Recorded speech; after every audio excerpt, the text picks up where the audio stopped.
Spoken English through Telugu ద్వారా English నేర్చుకునే వాళ్ళకి చక్కని అవకాశం. ఫ్రెండ్స్, ఈ వీడియోలో మనము వెయిట్ అనే పదాన్ని ఉపయోగించి కొన్ని వాక్యాల్ని మీకు సులభంగా ఎట్లా నేర్చుకోవాలో తెలియచేస్తాను. వీడియోని చివరి వరకు చూడండి. ముందుగా ఇక్కడ తెలుగులో ఇచ్చిన వాక్యాలని గమనించండి. వేచి ఉండండి, ఇక్కడే వేచి ఉండు, దయచేసి ఇక్కడ వేచి ఉండండి, ఇక్కడ వేచి ఉండమని నేను మిమ్మల్ని అభ్యర్థిస్తున్నాను.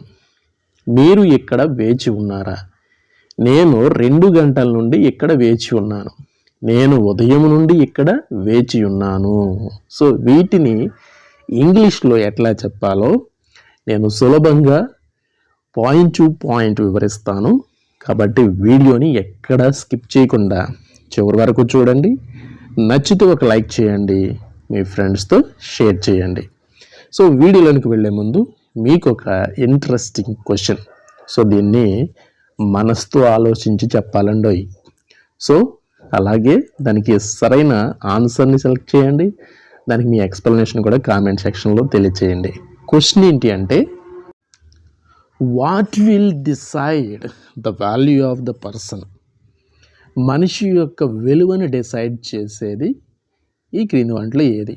Option A money, B beauty, C voice, D character. Try to elaborate your answer. మీ ఆన్సర్ని ఎలాబరేట్ చేసి ఎక్స్ప్లెయిన్ చేసి కామెంట్ సెక్షన్లో తెలియచేయండి.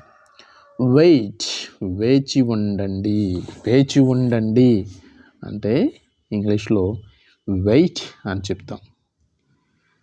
వెయిట్ యొక్క 3 ఫామ్ చూస్తే వెయిట్, వెయిటెడ్, వెయిటెడ్. అలాగే కంటిన్యూస్ టెన్స్లో మనం వెయిటింగ్ అంటాం.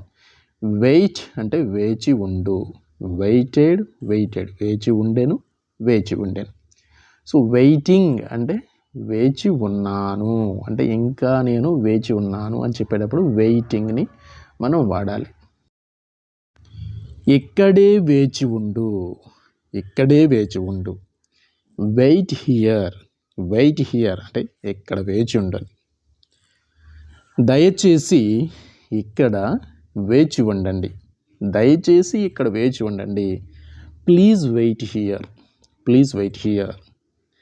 ఇక్కడ వేచి ఉండమని నేను మిమ్మల్ని అభ్యర్థిస్తున్నాను. ఇక్కడ అభ్యర్థించడాన్ని ఇంగ్లీష్లో ఏమంటాం? Request. I request you to wait here, I request you to wait here. నేను ఇక్కడ వేచి ఉంటాను, నేను ఇక్కడ వేచి ఉంటాను. I wait here, I wait here. మీరు ఇక్కడ వేచి ఉంటారా? ప్రశ్నిస్తున్నాం. Do you wait here, do you wait here? అవును, నేను ఇక్కడ వేచి ఉంటాను. Yes I do, yes I do.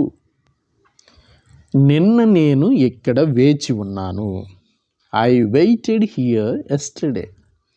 I waited, ఇక్కడ వెయిటెడ్ అనేది వెర్బ్ యొక్క second form. I waited here yesterday. నిన్న నీవు ఇక్కడ వేచి ఉన్నావా? Did you wait here yesterday, did you wait here yesterday. నిన్న నీవు ఇక్కడ వేచి ఉన్నావా? అవును, నిన్న నేను ఇక్కడ వేచి ఉన్నాను. Yes I did. ఆ ప్రశ్న మనల్ని ప్రశ్నించినప్పుడు సింపుల్గా మొత్తం ఏమీ చెప్పవసరం లేకుండా ఈ మొక్క చెప్తే సరిపోతుంది. Yes I did. రేపు నేను ఇక్కడ వేచి ఉంటాను, రేపు నేను ఇక్కడ వేచి ఉంటాను. I will wait here tomorrow, I will wait here. ఇక్కడ విల్ అనేది ఫ్యూచర్ని తెలియజేస్తుంది. I will wait here tomorrow. రేపు నీవు ఇక్కడ వేచి ఉంటావా? Will you wait here tomorrow, will you wait here tomorrow. రేపు నీవు ఇక్కడ వేచి ఉంటావా? అవును, రేపు నేను ఇక్కడ వేచి ఉంటాను.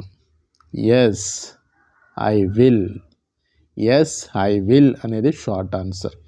లేదు పూర్తిగా చెప్పాలంటే yes I will wait here tomorrow అని చెప్పవచ్చు. నేను 2 గంటల నుండి ఇక్కడ వేచి ఉన్నాను. 2 గంటల నుండి అంటున్నాం కాబట్టి ఫర్ 2 hours వాడతాం. I have been waiting here for 2 hours. I have been waiting here for 2 hours. నేను ఉదయం నుండి ఇక్కడ వేచి ఉన్నాను. నేను ఉదయం నుండి ఇక్కడ వేచి ఉన్నాను.